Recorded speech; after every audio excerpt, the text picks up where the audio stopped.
बिस्मिल्लाहिर्रहमानिर्रहीम जी, अस्सलाम वालेकुम। दिस इज़ राना तजम्मुल और आप देख रहे हैं लर्निंग पॉइंट चैनल। आज की इस ट्यूटोरियल में हम देखेंगे किस तरह आप एक्सेल फाइल को पीडीएफ फाइल में कन्वर्ट करते हैं। राइट, तो आपने अपने फेवरेट ब्राउज़र पे जाना है। Simple again the same, I love PDF आपने टाइप करना और इंटर के बटन को हिट करना है। सबसे पहली साइट आएगी आपके पास, I love PDF online PDF tools for PDF lovers. Right, इस पर आपने सिंपल क्लिक करना है। क्लिक करेंगे तो आपके पास एक प्लेटफॉर्म ओपन होगा, बहुत ही जेंगो सा। यहाँ पे आपने क्या करना है, आपके पास यहाँ पे बटन एक नज़र आ रहा होगा।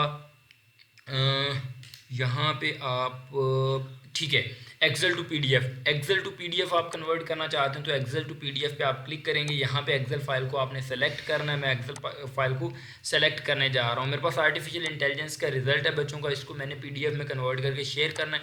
तो मैं इसको ओपन कर लेता हूँ। मेरे पास एक्सेल की फाइल जो है ओपन हो चुकी है। आप मल्टीपल फाइल्स भी ऐड कर सकते हैं, लेकिन मेरे पास वन फाइल है जिसको मैं पीडीएफ में कन्वर्ट करना चाहता हूँ। तो सिंपल मैं कन्वर्ट टू पीडीएफ पे क्लिक करूँगा तो मेरी फाइल कन्वर्ट हो जाएगी। और सिंपल आपने क्या करना है, यहाँ से आपने डाउनलोड कर लेना। राइट, तो मेरी जो फाइल है ये डाउनलोड हो चुकी है। मैं ओपन करके दिखा देता हूँ। देखें, ये पीडीएफ फाइल में मेरा जो रिजल्ट था, एक्सेल की फाइल थी, वो कन्वर्ट हो चुकी है। Simply you can share it with anyone.